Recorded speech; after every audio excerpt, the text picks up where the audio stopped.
Good afternoon. My name is Evan Meyer. I'm a park guide at Ulysses S. Grant National Historic Site in St. Louis, Missouri. Thank you for joining us today. I'm going to be offering this recorded programming for Friendship Village.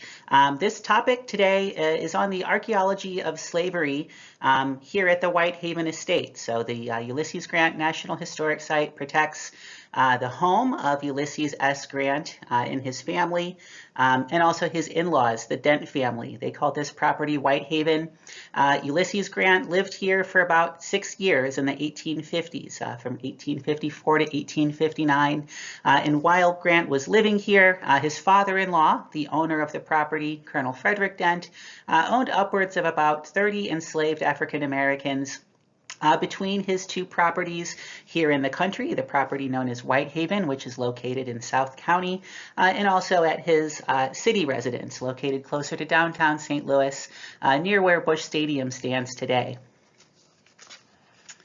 So we'll be talking with you folks. I will just say that I am dressed in my Park Service uniform, and behind me are shelves of books. I'm recording from the John Y. Simon Library here at the historic site today. So I'll move on to the next slide.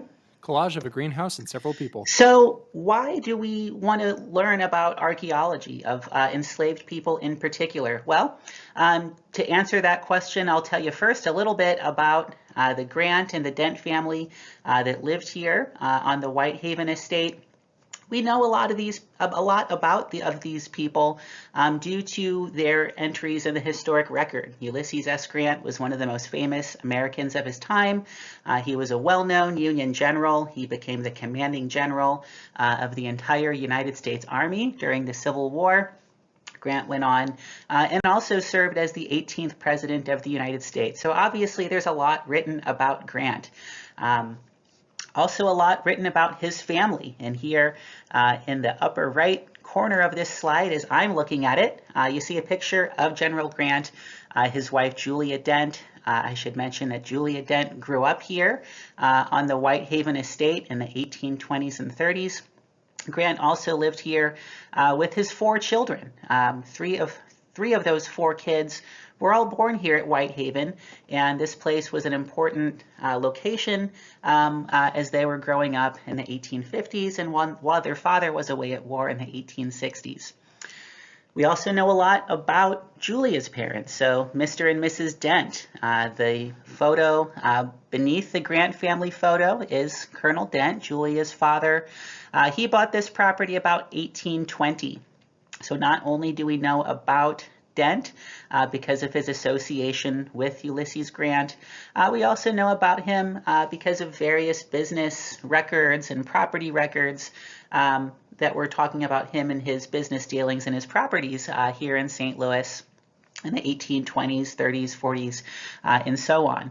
That picture to the lower right, that's Mrs. Dent, Ellen Renshaw Dent. The two of those two people married in Pittsburgh, Pennsylvania, and eventually moved to St. Louis right before Missouri became a state, eventually settling here at the Whitehaven property where they raised their children, and also started a farming venture that employed the work of enslaved African Americans here at Whitehaven. Photos of enslaved African Americans. Now, these enslaved people that lived here, we don't have the same type of written records about their lives and about their daily experiences. We really don't even know very many of their names of the people that lived and worked here at Whitehaven. So that's why we might turn to something like the archaeological record to talk about some of the artifacts that were left behind by these people and what they may have used these objects for, and what this can kind of piece together about their daily lives.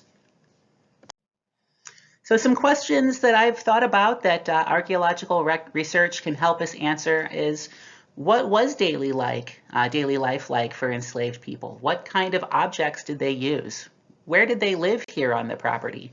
What are some aspects of their cultural or religious life? And last of all, we might be able to develop a picture of how these enslaved people were treated. Most of the written records that exist talking about how enslaved people were treated on the Whitehaven property are from the perspectives of people like Julia Dent and her father. We'd like to think that they're going to be truthful about aspects of their lives, but people are going to have a bias. They're going to want to make themselves look good. Julia and her father often resorted to the platitude that they made their enslaved people, or rather they treated their enslaved people like family. Was this always true? We just don't know. White limestone building with 2 doors. So the emphasis of this program is going to be from the period from about 1830 to 1860. Now, Frederick Dent owned this property from roughly 1820 to 1866 when it was purchased by his son-in-law, Ulysses S. Grant. But that period roughly lines up with both the occupation of the Dent and the Grant families, as well as the time when both families were operating farming ventures here on the property and utilizing enslaved labor to get the physical work done that needed to be done on the property. Some of the reports of the areas that we'll be looking at today are going to be areas where enslaved people worked and lived, including the summer and winter kitchens. So the picture that's here of this stone building in the lower right, that was both used as the summer kitchen and also as the laundry room prior to the Civil War. It's also thought that this building could have been used as housing for some of the enslaved people. So if you were the cook, for example, you might have a room in that little stone building. The kitchen, more likely, would probably be your living quarters as well as your workspace. Just to give you an idea of what we're kind of looking at here, this is an overview of Whitehaven's historic landscape. So those of you that are familiar with visiting the site today is only about 10 acres. So it includes the visitor center, the restored main house, the stone building that I showed you a moment ago, and a maintenance building that's located behind the visitor center. So only about 10 acres. Remember, in the 1850s, while Grant was living here, this was an 850-acre plantation. So throughout the property back then, it's going to look a lot different than it does now. First of all, it's a whole lot bigger.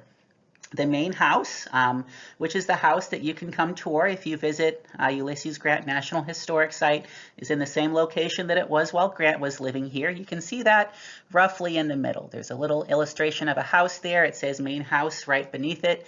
If you can make that out, that should give you some perspective of what you're looking at. Most of the areas that have been had some archaeological research done are right around that area around the main house, as well around the stone building in that picture that I showed you earlier. That is located just behind the main house for perspective. Also on this map, you may see some slave cabins. You see planted fields there, kind of to the left of the main house if you're looking at it from the perspective of the screen. Those slave cabins, we think there are about 8 to 10 of them. We don't know exactly when they were built, although it seems like they were probably here when the Dents purchased the property in 1820. Those were all torn down in the 1860s after Grant purchased the property. So since there were more than likely enslaved people living there, there could probably be a good amount of archaeological data that could be recovered from there. However, those slave cabins were all torn down in the 1860s, and nowadays all of that land is on private land, so that's not part of the historic site. All that is either owned by people that live in Grantwood Village, or perhaps some of it is on the Grant's farm property, which is right next door to us. Next to those slave cabins, you also have the planted fields there. That was about 250 acres of corn and wheat fields. Those were the primary cash crops that were grown here. On the opposite side of the map, you also see orchards. So there are about 80 or 90 acres of apple and peach orchards. And besides the main house, there were 2 other houses on this 850-acre estate in the 1850s. And the Grant family actually occupied all 3 of those houses. The first one is the main house. That was the house where Grant and his family spent the most time living. It's also the house where Mrs. Grant grew up as a little girl. Kind of on the southern third of the property here, at the bottom you see a house called Wish Tun Wish right off of Graveway Road. That was a home that was built by Mrs. Grant's brother Lewis Dent in the early 1850s. The Grants occupied that house briefly, but didn't stay there long. That house burned down in the 1870s. And then if you go up to the opposite side of the map, kind of near the top, near Watson Road, you see a little house called Hardscrabble. That was a log cabin that Grant had built in the 1850s. Also occupies that house briefly for a few months in 1856, but soon moved out of Hardscrabble and back into the main house, which is the one that's still standing. Hardscrabble was actually hand-built by Grant. He probably had some help, perhaps from some of his neighbors and from some of the enslaved people that were owned by his father-in-law. Grant himself also owned a single enslaved man named William Jones, and it seems quite likely that Mr. Jones could have helped Grant build this Hardscrabble property.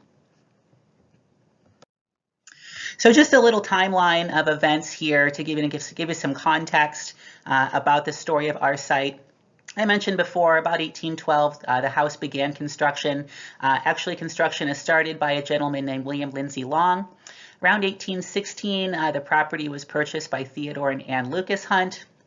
About 1817, a young Frederick Dent would come to St. Louis from Pittsburgh. He'd travel down the Ohio River, floating his family, his belongings, and several of his enslaved workers down this raft on the Ohio River, and eventually coming up the Mississippi River and arriving in St. Louis, where he would start a mercantile business, basically selling goods to people that were traveling out west.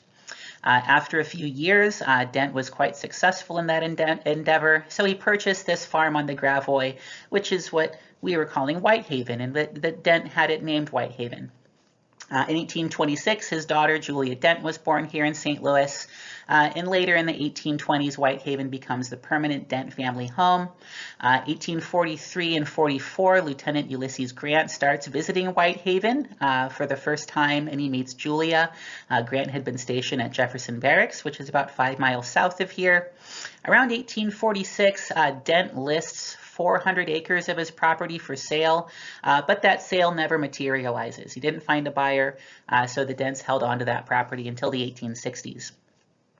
In 1848, Ulysses Grant and Julia Dent were married at a city home leased by the Dents, so we think that's the house that was located around 4th and Sayre Avenue in downtown St. Louis.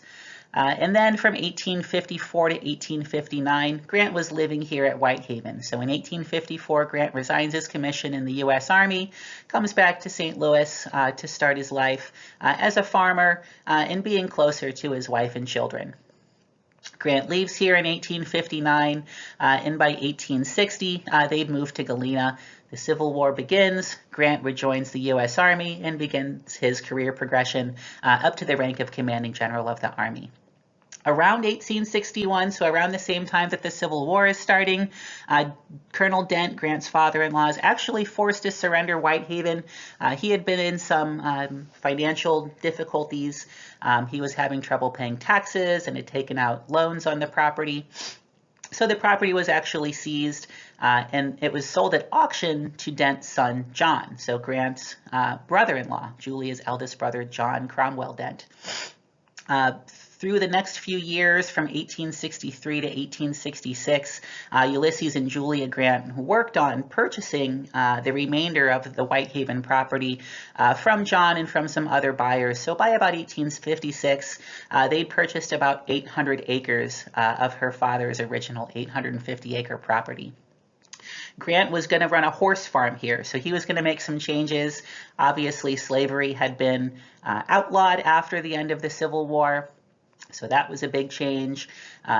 Grant was crazy about horses and he wanted to raise thoroughbred racehorses here on the property. So he starts making some other changes too to facilitate horse breeding. Of course, in 1868, Grant was elected President of the United States, so he was forced to push aside some of his dreams about running the horse farm here in St. Louis. And then by 1884-85, Grant, who was living in New York City at the time, he's ruined financially. He had made some investments in a banking firm with a business partner named Ferdinand Ward. Unfortunately, Ward was a swindler, and he takes a lot of Grant's money and the money of other investors, so that Grant is now bankrupt, and he's forced to sign over his Whitehaven property to his creditor, William H. Vanderbilt. After that, the property goes through a number of different private owners up until the 1980s, when it becomes part of the National Park System. Now in the 1850s, while the Grants were living here, I mentioned before, there's actually two households that Grant's father-in-law owns. One of them you see here in the upper left corner, a black and white photograph of the Whitehaven house. So that's actually the oldest known photograph of the property. And then here in the lower right, you see a two-story brick building with a slanted roof and chimneys on either side. This is the house, this is a drawing of the house in which Ulysses Grant and Julia Dent Grant were married in 1848. So when we're looking at the breakdown of both residents and enslaved people that belong to the Dent, we kind of have to think about these two separate households, one in the county, one in the city. There's going to be enslaved people that are associated with both of these properties, but since Whitehaven has the farming operation, there are going to be slightly more enslaved people here at Whitehaven than there are at the city house. And while we have a decent idea of where some of these enslaved people would have lived out here in the country house at Whitehaven, we're not exactly sure how that breakdown would have worked at the townhouse that was owned by the Dent family. For reference, that townhouse is no longer standing. That was torn down in the 1940s. Two handwritten census documents. So we're not quite ready to get into some of our artifact collections yet. We'll look at those pretty soon. But one tool that can tell us a lot about some of the demographics of these enslaved people, or really about any of the residents of the Whitehaven property, are census records. So we have census records going back to about 1830. 1830 to 1860. So that can actually tell us a lot, both about the number of enslaved people and how that changed throughout the years, but actually some of the specific demographic information of the enslaved people that were here. So information about gender, whether they were male or female, how old they were. Census records also talk about the complexion of enslaved people, so whether they were black or mulatto, whether there were free blacks or enslaved blacks. So these are some very important records that tell us quite a bit. Some other records that tell us a little bit about the life of the enslaved people are the memoirs of Julia Dent, who lived here as a child. Julia talks about having enslaved children that she thought of as playmates while she was growing up in the 1820s and 30s.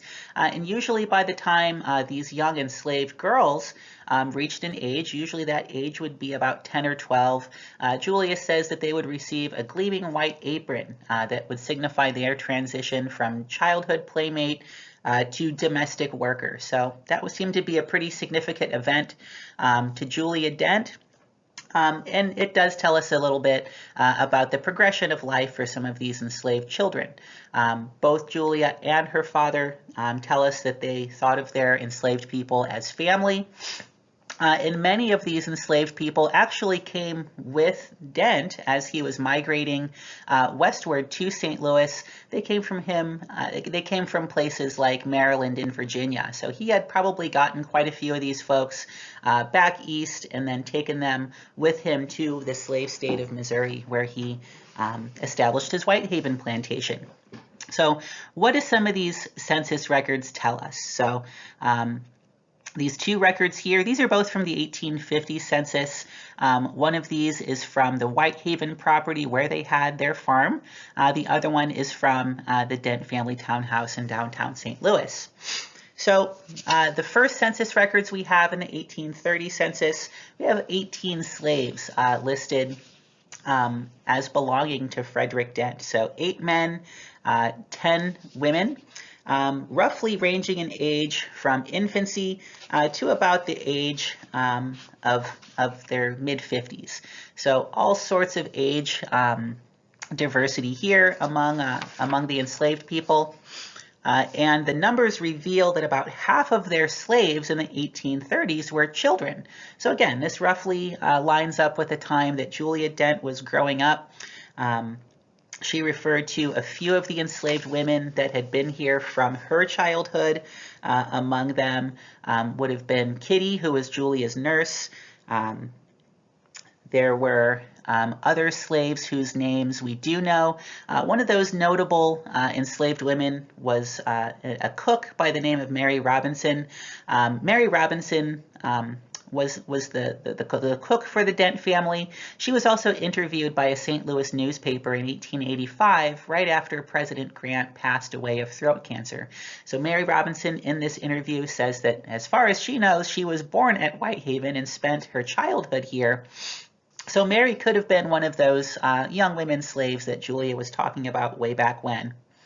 Unfortunately, that newspaper reporter didn't really ask Mary about her experiences as an enslaved person. The reporter was more interested in learning about her experiences with the man, General Grant, who was, of course, a famous figure that people were curious about. Now by the 1840s, this number of the slaves' gender and age demographics had changed quite a bit. There's actually one very old free black person that's listed on the census here. So in 1840, the number changes. So there were 12 enslaved people here in 1840 and one free black woman who was over 100 years of age, unbelievably. So of the enslaved people, again, those are ranging in ages from infancy to about the age of 35. And then we have this one very old free black woman. We're not exactly sure how she came to reside at Whitehaven, whether she was maybe formerly a slave of the Dents or whether she came to them by different means. Now, what's up with the reduction of numbers of slaves from 1840 to 1830? We're not really sure. It might be a reflection of Dent's declining financial situation. The Panic of 1837 had happened a few years before the 1840 census, so he could have been in need of some funds and sold some of those enslaved people. We're just not sure, although we can guess. In 1846, Dent offers 400 acres of his property for sale, and on the sale listing it does list Negro quarters, specifically listed as one of the farm's amenities. So that sale never materialized, but that does give us another clue about what the landscape was like here with those slave quarters having been here. Now, in the 1850 census, the number of enslaved people changes again.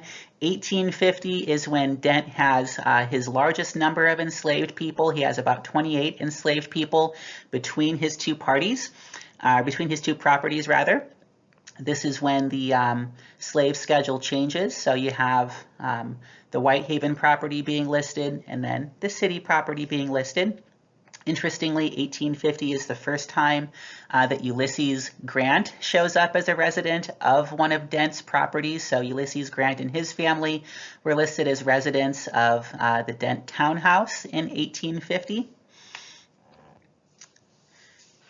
Now, the number of enslaved people here at Whitehaven are listed as 17 here at Whitehaven, so 9 females, 8 males, ranging in age from infancy to about the age of 60. And in that downtown property, 9 female, 4 males, ranging in age from 3 to the age of 25. So there's no names given about any of these enslaved people, rather just some very basic demographic information like gender and age. Assorted ceramic artifacts. Now, as far as some of the artifacts that we can look at that tell us about some of the ways that people were living here at Whitehaven, we have quite a bit of archaeological evidence from archaeological digs that were done during the restoration of the property. So most of this was done in the mid to late 1990s, early 2000s. These were archaeological investigations that were done by the National Park Service's Midwest Archaeological Center.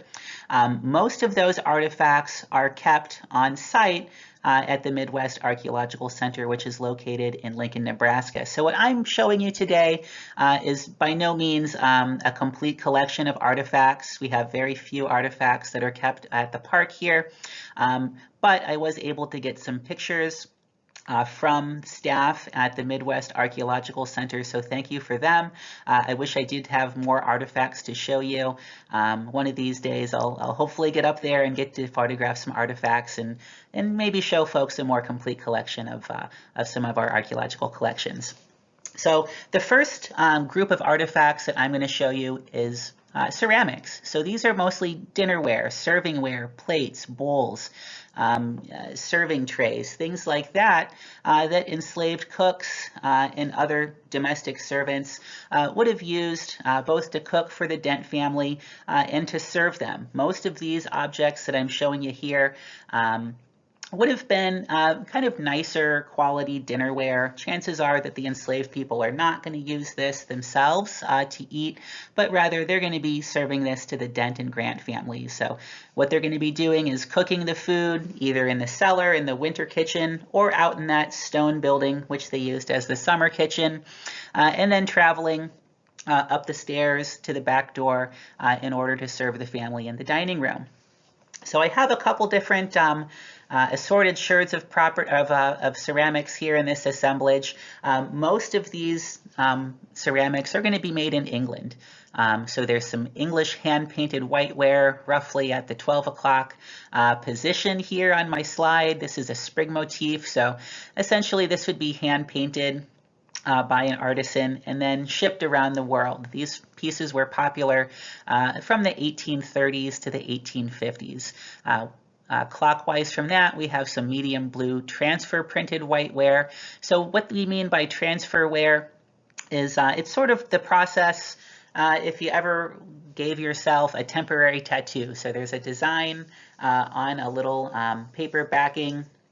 You can wet that, and then once you peel away the temporary tattoo, that picture is transferred from the paper to your skin. It's kind of the same principle for this transfer ware. They would use foils and things to put on designs to this ceramic ware. Usually there's some kind of lead medium where you get that white background. So down from there, roughly at the 3 o'clock position, is this green shell-edged pearlware. That's probably a segment of a large dinner plate. In the middle here, kind of at the 6 o'clock portion or 6 o'clock position, you have some medium blue transfer printed whiteware. Those are probably, looks like those are from teacups or maybe small bowls. You've got some dark blue transfer printed whiteware, which is also known as Old Blue or Staffordshire Blue, taking its name from the Staffordshire part of England where that was manufactured. And then going back to the 12 o'clock roughly position of the slide, you have some brown transfer printed whiteware. So things are being made in different colors and different styles.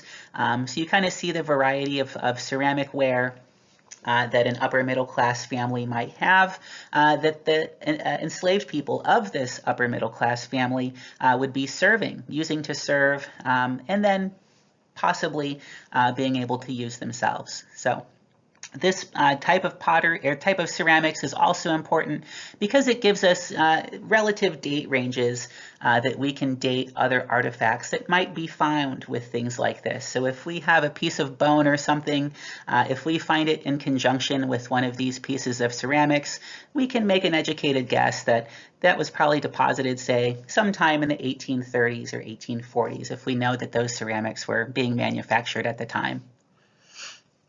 So moving on, we have some more sort of kitchen-related domestic goods. We have more of this English hand-painted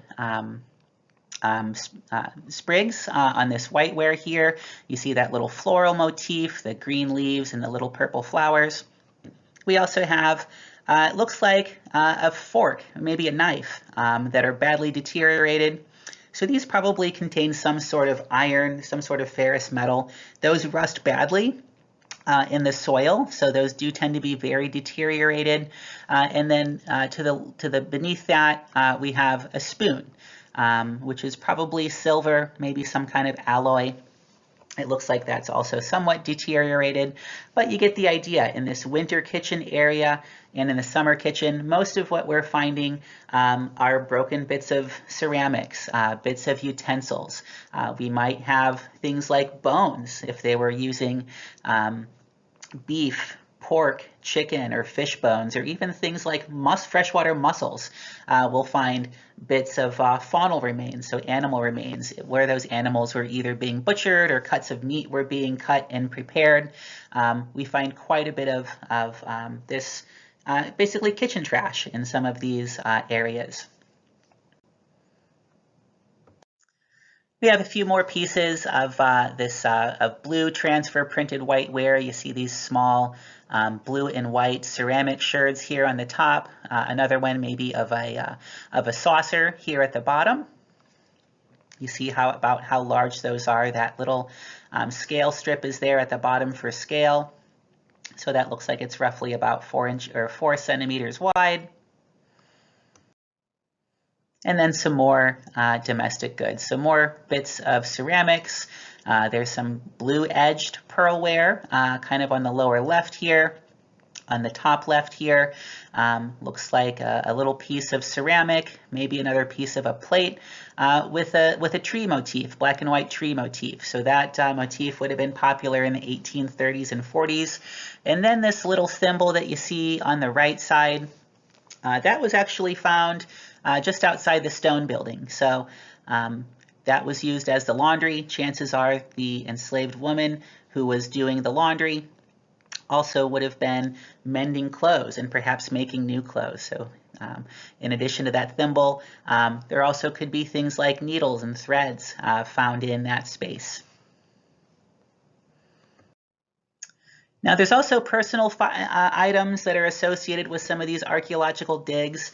Remember the kitchen, the laundry room, these were probably also used as living quarters. So there's going to be some personal items that might have been left behind there and perhaps buried under the ground. So at the top, you have these white clay pipes. These typically would have been made in England or Germany and then transported around the world and sold for pretty cheaply. These were not meant to last long, but these are something that a slave owner could have given some of his enslaved people on their time off. We do know from Mrs. Grant's memoirs that when she was living here, many of the enslaved people would ask her for small favors. So they'd often ask her for things like tobacco to put in pipes like this. They'd also ask her for favors like getting to see their loved ones, so maybe their spouses on other farms. So it seems like they had a series of favors that they would ask their masters and their master's family. So Julia says that she was often asked to sort of ask her father for different favors to do for some of the enslaved people. And tobacco was one of those special treats that they really seemed to enjoy. So you have these pipes here, and then a small piece of pipe stem right underneath here on this lower photo. So these, I believe, were also found in the winter kitchen, that is to say the cellar, which is right off the main house here. Moving on, so we have a marble here. So there were, again, enslaved children here. There's different toys that have been found in the winter kitchen. We actually have a display of mostly clay marbles, also some glass marbles that were found in the winter kitchen, maybe lost by some of the enslaved children as they were playing marbles in the house.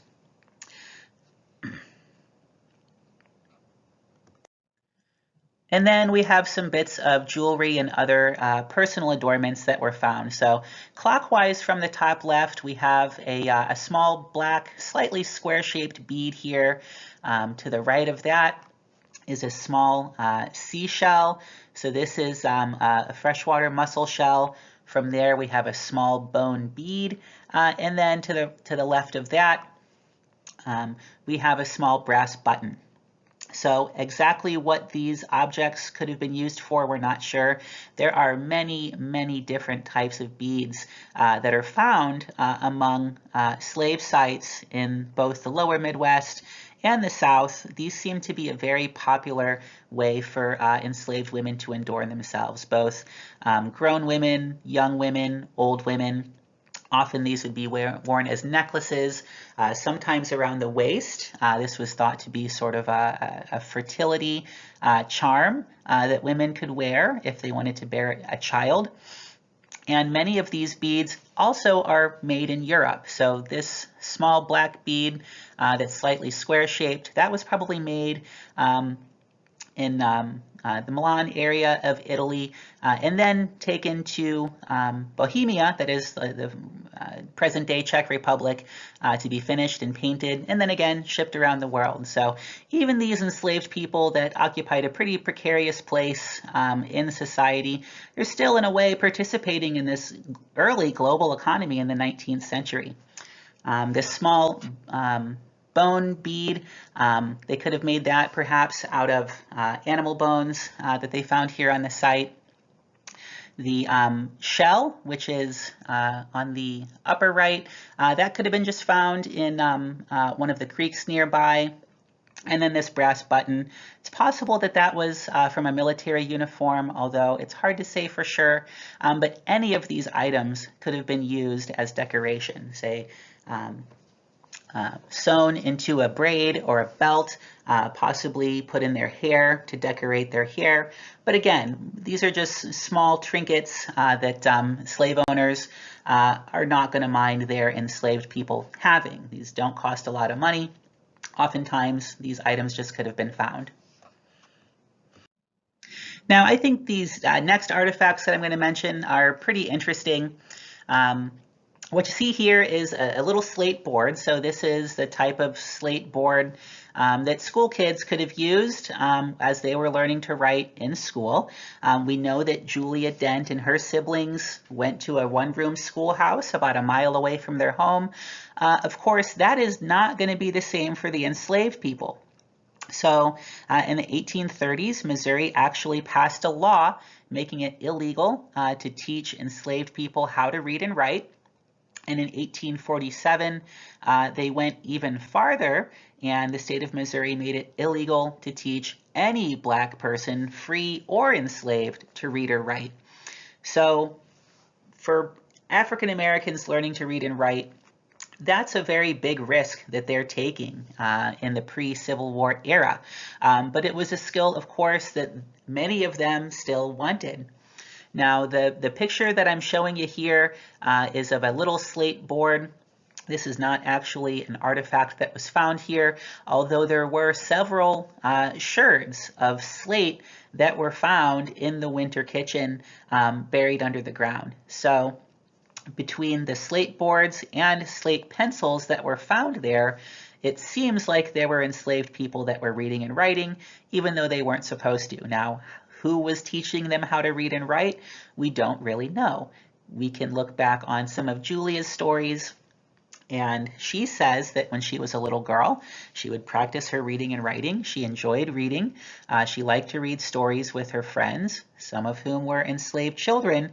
So it's possible that Julia could have inadvertently be teaching some of these enslaved kids to read. They could have been passing that skill on to their parents and other enslaved elders that were here on the property. So I think that's pretty inspiring that these people took that risk in order to teach themselves to learn to read and write. And they could have also traveled to other enslaved people on other farms and again, shared that skill with others outside of this property. Now there's also a couple of artifacts that were found in conjunction with one another that National Park Service archaeologists think could have been used for spiritual use. So on this slide, I have a couple different items. I'll just describe them for you. So starting from about the top left position is a small seashell, just a fragment of seashell on a black background. That is a seashell belonging to the genus Docinia, which is native both to West Africa and to the Gulf Coast region of North America.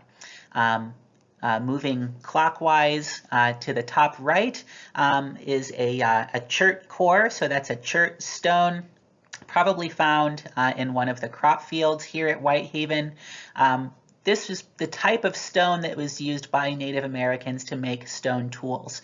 And if you look closely, you can see areas where that's been chipped off and probably worked by a Native American flint knapper, and then possibly found by one of the enslaved workers here at Whitehaven, and they took that back home and put it into some sort of ritual cache. Moving again clockwise to the lower right hand portion is a bone. I'm not sure what kind of animal that is, but it looks like it could be like the head of a femur bone, that is to say like a hip bone. And then on the lower left is a small piece of a projectile point. So that is probably some kind of Native American stone tool that you'd be making if you were flint knapping, so making something from a chert core.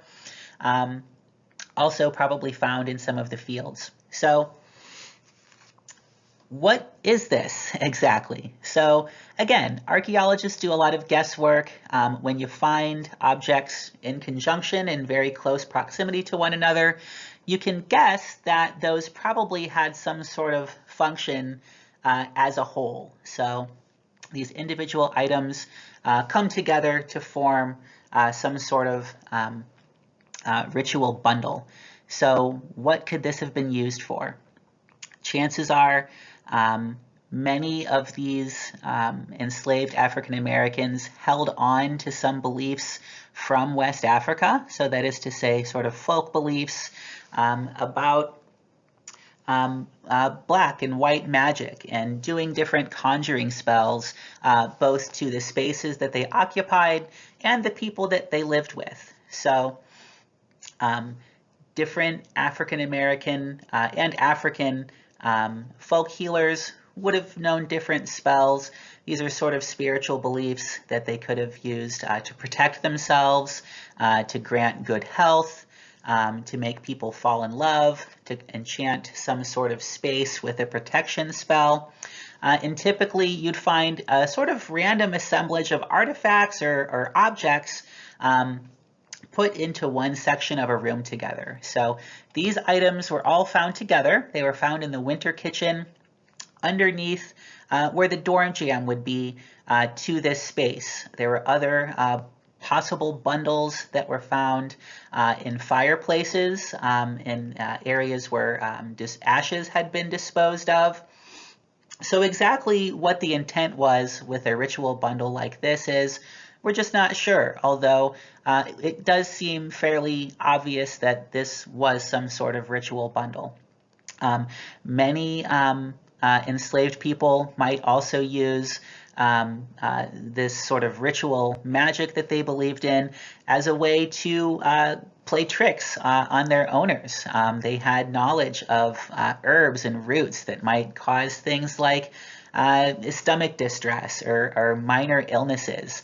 But they'd also use those same herbs to heal illnesses and to grant good health. So these people had a pretty significant knowledge of both herbs, plants, of these sort of spiritual beliefs of their forefathers in the New World, that is to say in the slave areas of the United States and the West Indies. Many of these African folk beliefs are going to become mingled with local Christianity and Catholicism, and there could create sort of a blend of these African and European religions. So many of you have maybe heard of voodoo, which was practiced in Haiti. This is sort of similar to voodoo or Santeria that's practiced in other areas of the West Indies.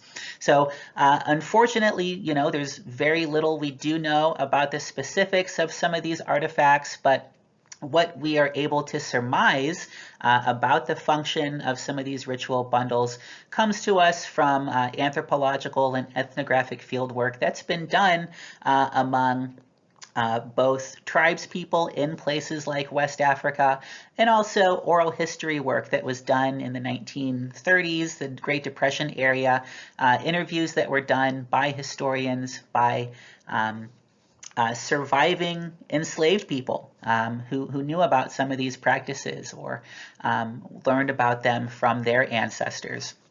So it's through some of these voices of some of these respondents to historians and anthropological scholars that kind of give us some of the guesses that we can talk about some of these artifacts that were found at Whitehaven. And that combined, of course, with some of Julia Dent's words and some of these other things like census records give us a little bit more of a complete picture of what life was like for enslaved people here at Whitehaven. So unfortunately, since you're recording this, I can't answer any questions for you right now. But if you folks do have questions, come visit us. We are open 7 days a week from 9 a.m. until 5 p.m. We offer tours of Grant's home every hour starting at 10 a.m. and ending at 4 p.m. We also have a virtual house tour that we've uploaded on YouTube. I encourage you to search that. That's a great hour-long tour that you can watch from the comfort of your home if you don't feel comfortable visiting us just yet. But we would love to see you either in person or online. Have a great day. Thank you again for watching, and we'll see you again. Bye-bye.